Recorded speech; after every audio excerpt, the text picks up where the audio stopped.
we're back. Another episode of Beyond Coaching. Got a outside the box guest with me today, my friend Jayson Schmidt. Jayson, I don't even want to try to give you a job title. What do you do? Okay. So I am a branding consultant. I work with college athletic departments around the country, both big and small, some who completely have their act together and some who absolutely do not. But whether it's working with athletic directors like yourself or college coaches, it's a lot of fun. Former college coach myself, was a Division II head coach, women's lacrosse coach for a little while in Florida. That's where I live now, and excited to be on the podcast. Well, give us a brief career trajectory. So, college athlete, Mm-hmm. and then did you go straight into coaching? Tell us that. Yeah, so I went straight into coaching. I got a career right out of college. It was lined up for me when I graduated in marketing, go figure. And was in that for 4 solid months. And then that fall, our head coach reached out. And in my college career, was a 3-year captain, was doing a lot of like coach in preparation type of work the entire time. And, you know, whenever you have unfiltered access to your head coach for 3 years, you know, I was named a captain, so 5th year. So going into my junior year, but I was still like 19. I was young. I knew nothing about leadership, what it meant to be a strong man of faith, a leader to my teammates, even though they voted me, like, go figure, right? So I spent all that time in development and then got this job out of college, spent 4 months, and then my coach came knocking and was like, hey, do you want to be an assistant coach? $5,000, you know, part-time, but full-time. Yeah. So $5,000, this was 2011. And so of course I said yes. And we got into our fall season and I'm just having the time of my life. And, you know, I'm working on my career during the day and then I go to practice in the afternoon and, you know, corporate marketing, balancing both. At a certain point, there came a decision where it was like, do we want to do this full time and maybe not coach, or do we want to coach and then make it up on the fly? And I chose make it up on the fly. So from that point forward, I was still making my $5,000 with no additional salary, no benefits, all that other stuff went away. And I spent the next 5 years really just hustling, grinding, coaching, taking on more and more responsibility, becoming more and more capable, but also, you know, doing whatever I could to make money. Started doing my own client work with different brands and companies, and I'm super thankful for it because it ultimately positioned me to what I'm doing today. And I had a phenomenal run as a coach, both as an assistant and as a head coach. And I wouldn't trade that for the world. But, you know, meanwhile, if I hadn't had all of those moments along the way, like it's very clear to me that God had a plan. And it's just really cool to continue to see how that plan unfolds. So it's been awesome. Cool. So Dustin and I, we co-founded the Impactful Coaching Project together. And one question we often ask each other and of others is, what do I not know that I don't know? So thinking about those early years, I'm sure you're like me as a coach where you thought you knew it all early on. When you look back on the 23-year-old assistant coach, Jayson, what did you not know that you didn't know about leadership and coaching? Everything. I mean, you know, I look back and you think you know servant leadership. Like you really think you know it. And you see it modeled in front of you. And as an athlete, you have a chance to lead your teammates and that kind of thing. But it just really goes to another level when you become the coach. And now that's an interesting dynamic because I was just a teammate of these people and now I'm their coach. But it really, like, you really have to be intentional about pursuing people and meeting them where they're at and finding a way to serve them in a way that works for them. To be fair, like early on, I was so caught up in the fact that I was a coach that it's like, hey, I'm a coach now. Like, look at me. I'm a big deal. Well, no, you're not. You're not, you know? Totally understand. Yeah, same way. So I think that was where a certain maturation had to happen, was like, this isn't about you. This was never about you. And it's about the experience that you can provide. And the late nights when somebody needs something and they text you or they call you, or the players that are searching for their faith and you can share a story from your past. Those were like such a hook type of moment. Those are the things that I could never escape. Coaching, I love coaching. It's great. Love being on the practice field. But, you know, you do that 500 days in a row. Yeah, you know what? I miss the days, like the late nights with my players on the road talking about life. Yeah. That's, to me, that's irreplaceable. That's always going to be the thing in the back of my head that's like, you need to get back into coaching. You need to get back into coaching, because that's always going to be a piece that I crave as a leader. Agreed. And when people ask me, so I coached college baseball for a decade, and people still ask me, I stopped coaching 9 years ago now. People still ask me, hey, do you miss it? And the only thing I say is I miss the relationships. Mm-hmm. Give me your thoughts on how the relationships, the holistic piece, but then also winning. Just how do you balance that? What does that look like? I think it looks like having the right people on the bus, to be John Gordon for a second. Like, I think you can be intentional about who you're recruiting and who fits your personality. I felt like by the end of my coaching tenure, as this often happens, I got really good at identifying who works for me, the type of kid that wanted to be led, that wanted to be a part of a holistic experience where it's not just about providing a great, intentional, faith-based education, mentorship, you name it. But they're also competitors where they're like, you know, we're playing like pickup basketball after practice and they want to punch you in the face. You know, it's like, no, you will not beat me. And now, again, as is the nature of college athletics, like you go line up against somebody else and sometimes they get the better of you. And it's not a guarantee that you find the kids that fit in the middle. If you have all one type of kid that it's like just like a giant love fest, you're going to get railroaded, you know? The baseball term for this is every team needs a whiskey drinker. Is that true? It might be. That's a new phrase for me, but that is the case, right? And then, you know, and then obviously you've got the kids who you bring them into your program and they might be highly competitive and they might not even be the right fit for your culture. But in some ways, I'd almost rather have that. I've seen radical transformations of people over time just from exposure to the bigger group. You can't have all that kind of kid. But if you have 80% good apples and then a couple of bad apples, like I get this from my head coach, but like those types of spiritual wins are just massive. I can think of a couple of guys who years later, we're talking 5 years after they graduate, send a text. Oh, I finally get the spiritual piece now. Like, talk about a yield. That's interesting because, yeah, I think the 80-20 rule is a fair one on that. 80% don't want the experience you have to offer at that university, and then 20% that may not be a fit. Hopefully they can really play.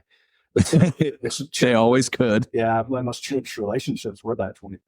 Right. I think that's also where kind of a segue of I really admire the great high school coaches because they don't get to pick. Right. And those guys or ladies that coach at the high school level can build a sustaining culture. It's unbelievable to me. Yeah. They're the highest skilled leaders. Yeah. Right. And what's wild is there's always so much heavy lifting. Yeah. Especially, the ones that work inside of a school and they're a teacher anyway, or, they work in like the weight room or anything like that. Like, you've got so many kids that are your responsibility, and then you jump out of that to coach, or the ones that don't even do that and they work in an office somewhere, and then they come at 4:00 and they run a practice, and that might be the only time that they see those kids, and yet they're still so available.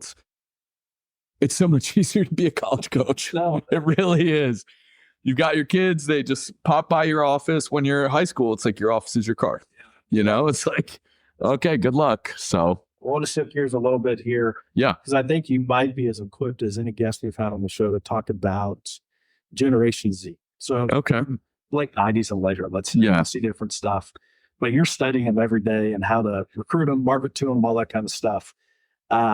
So my first question, and unlike most desks, we've given you no time to put that. Oh, yeah. That's good. It's easy to say this generation doesn't get it, right? But, your parents said that about you and your parents so much, so where do you think this generation is the same as past generations? And where do you think they're different? Well, I think they're the same in that they carry a certain youthful skepticism. They're going to test everything.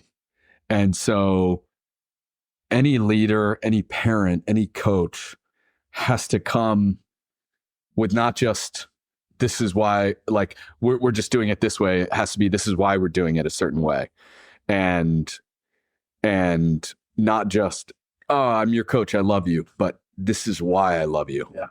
And because they're going to test everything, and they're going to push the boundaries a little bit, and they're going to see what they can get away with. And sometimes that can be perceived like, why are you always doing this? But it's actually a form of love. Like, they want to see the depths that you will go to love them. And if you'll take that deep walk with them, even into the places that maybe aren't like well trodden. Yeah. So that's where I think it's like this universal thing amongst that generation. The way that they're different is their attention span, and you totally take advantage of in your line of work. Yeah, I do. I absolutely do. I'm certainly part of the problem, but the reality is technology and the way things are shifting is not changing. I was on a scooter yesterday coming over to campus and was going through this nice little neighborhood here. And I saw one street that just had, it was like a brick lined street. And I was looking at that and I was like, wow, that looks like that's been here for 100 years or more. And then I thought to myself, I was like, I wonder how long it took them to lay those bricks. And then my next thought was, it probably doesn't matter. They probably didn't have anything better to do, and the pace at which our society went 100, 150 years ago, just slower than it is now. Nowadays, a football coach on the other side of the country could do something wild or crazy or controversial, and I've got it on my phone in my hands 10 seconds later. That type of interconnectivity, the demands that it creates, is just passed down to this generation. And so now they're looking for the next thing, the next piece of entertainment, the next thing to satisfy their craving for more. And I think that's where, again, my opinion, intentional leadership and showing somebody that you actually care, it doesn't quench that completely, but it replaces something that's really temporal and like worldly. Who cares about an Instagram reel or a TikTok? But when you have somebody that beyond a shadow of a doubt, they care for you, it's a game changer. And you almost have to shift your mindset, whether you're a young person or my age or you're 80.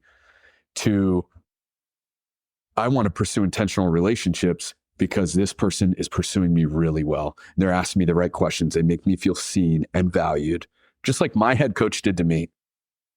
I was once 20 years old, 18 years old, and I had a coach who had nothing to gain from loving me the way that he did amongst 30 other guys. But you know what? It was a great ROI for him because he got a great friendship out of it. And like I said, I eventually became his assistant coach. And then, he was able to mentor me as I was a head coach and all that kind of stuff. So what does that, totally agree with everything you just said. What does that look like in practice? So you're saying the term we'd use at ICP is building systems of care. What is that? You're the head coach of a lacrosse roster of 30. What are ways you're making those kids feel cared for and seen? Well, I think there are, let's say maybe 3 pathways on this. Again, I'm the, you're giving me these questions and I don't have a day to think about it. So you're just going to get a real answer here. One, you do create a system in a way. I set reminders in my phone to reach out to people that I care about.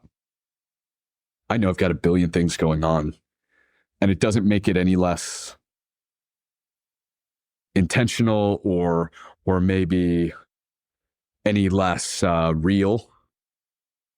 I'm going to see your name light up on my phone, and I'm going to smile, and I'm going to think about you. What that's done is that's actually made me a more intentional leader because now I just think about people all the time. I think less about myself and I think more about others. So that is just straight away, like that just makes me a better person. Beyond that, I think it's creating and holding space for people. My office door was always open. I could probably count the amount of closed door meetings I had. Of course, those are essential. Those need to happen. But if I was just talking to a player or two, door was always open. Let's make it 8, or if you have something to say, you want to come talk to me, call me. It's always, I'm always available. Now, again, you got to balance your life. And I'm not even saying I was good at that kind of stuff. Sometimes my players would text me and when you foster a culture of communication, and everybody's reaching out to you, we had to establish a double exclamation point emoji if something was really, really important, and I would get back to you within 30 minutes. Just because, when you've got 50 unread text messages, you're like, okay, I lost out on something that was really important. But even cultivating a culture of feedback, super important. Super hard. But it's my players who came to me and they were like, Coach, you say that this is important, this is important, this is important, but when I text you about something important and it's 24 hours goes by, I don't feel that way. Okay, how do we fix it? They came up with a solution. I didn't have to hold their hand. I didn't have to give them an idea. I didn't even tell them what worked for me. They told me what worked for them, and I accommodated. I gave them space and took their good idea, and it ultimately made me a better coach. Yeah. It's good. I like it. So they like the emojis. Yeah. So one more question, and we've got to wrap up. We're just fitting this in while we're hanging out. One topic we're fascinated by is toughness. Mm-hmm. So I want to define it for you. Okay. And then get your thoughts. Okay. So I read a book called Do Hard Things, and they defined it essentially community group team toughness. One is an environment of psychological safety. So not safe space, but essentially as long as you follow the rules of the team, the community, you can stay part of it and you have the freedom to mess up. Yeah. Okay. So that's one. Number two is they feel they're an environment where they can get better. So the coaches know what they're doing, coaching, all that kind of stuff. So that's what Do Hard Things said. Then Dustin and I add, we think you have to go through hard things together and go out the other side still of the relationship. Mm-hmm. So psychological safety, environment to get better, and then go through hard things together and survive it. That's how we're saying you develop toughness. Curious, Sean, for tough responses to that. I completely agree. Yeah. Not me yelling at you to make you tough. No. So here's the thing. Any fiery coach is going to have some element of that. Yeah. And it's always been said amongst coaches, like, well, that's how I care for you. Yeah. So I get in your grill and okay, fair. Yeah. And there's times for that. There is time for that. And if you really are pursuing your players, then you're going to know which ones can handle that, which ones can't. When the right time is, I always had a short list of my players that I knew could take me getting in their grill. And whether I would do that privately, publicly, I'm not the type of person that would get in somebody's grill publicly unless I knew that they knew that it was going to fire the team up. And we almost had like a little bit of an agreement, like, it's like, hey, I'm going to lay into you in about 5 minutes and I need to get these kids focused and I know you can handle it. And so I'm giving you a heads up and here we go, And so there's that aspect of it, but it's just knowing your people. And then, like if you don't go through hard times, I mean, look at any major sports team, any major leader.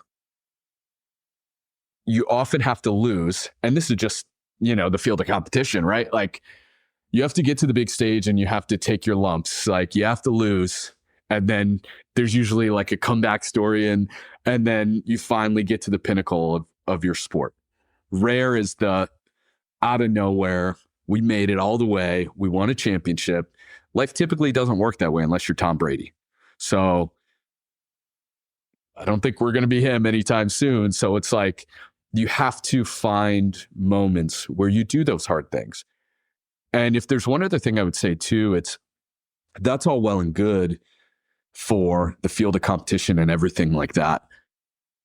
But the moments that create toughness and also create like such tremendous connectivity are the hard moments that have nothing to do with your sport. When somebody's going through something really hard, they lose a loved one, they're mentally just like not fully present, and people come around them. Any moment that had any level of vulnerability or depth, I remember all those more than I remember the games. Yeah. I can tell you the day when some of my players got baptized, because that was so special, more than I can any of the games that year. Yeah. You know what I mean? And that's where I'd say that's where the value in team sports comes in. Just going through the hard times, having those experiences. Mm-hmm. Long term, I think there's more return on the experience. Absolutely. The losses. Okay, that's good stuff. Sweet. We got to wrap up. I'm late for my next meeting. Before we do, we always do a rapid fire round at the end of this. Oh gosh. So tell people 30 seconds. We got 15 because we're out of time. So I'll ask you 3 or 4 questions, just off the cuff response. Let's go. All right. What is one book that's greatly influenced your life? It's a book called Who Not How. Who Not How? By who? The name is escaping me. We'll have to figure it I out. posted on my Substacks. There you go. In less than 30 seconds, 15 seconds. Okay. How do you define success in your work? Oodles and oodles of money. No, I define success as working with people to get just a little bit better than they were before. Yeah. Nice. What is I think you'll have a good one with this. What is an unusual habit or an absurd thing that you do that you just love? Oh gosh. An absurd thing I do that I love. Now this is an on the spot question. I need to give you something really good here. Come on, there's gotta be Maintaining the man buzz. Yeah, right. Exactly. I do have a very unhealthy obsession with Lululemon. Pretty much my entire wardrobe in a 3-year period has gone from not having any of it in there to only having Lululemon. So as I sit here now, Last one. In the last, let's say 3 to 5 years, do you have any new beliefs, behaviors, or habits that have greatly improved your life? that is rapid fire. I'm more gracious to the concept that I'm a work in progress and there are things that I just don't know. Yeah. I didn't know we were going to cut or anything like that, but No, I was just, it's good. yeah, no, it really, I mean, this idea that we've got it all figured out. I'm finding myself as I get older, I'm just asking more questions and trying to learn new perspectives. And every person on this planet has a story. For decades and decades, they've been accumulating experiences, and I only have one. So let's figure out where somebody's coming from before we get super judgmental. So, Well, I appreciate you having a conversation. Really enjoyed it. I learned a lot about you. So we'll post this. We'll also post your contact information, a little bit about your business in the show notes. So cool. So awesome. We'll get in touch with you. But thanks for taking the time. Awesome. Thank you so much. Thank you for listening to this episode of Beyond Coaching. We hope today's discussion provided you with insights into understanding and leading. As always, thank you to the 3D Institute and Friends University for their support and passion for empowering leaders. And if you have any questions for today's guest or myself, all our contact information is in the show notes. Thanks for tuning in.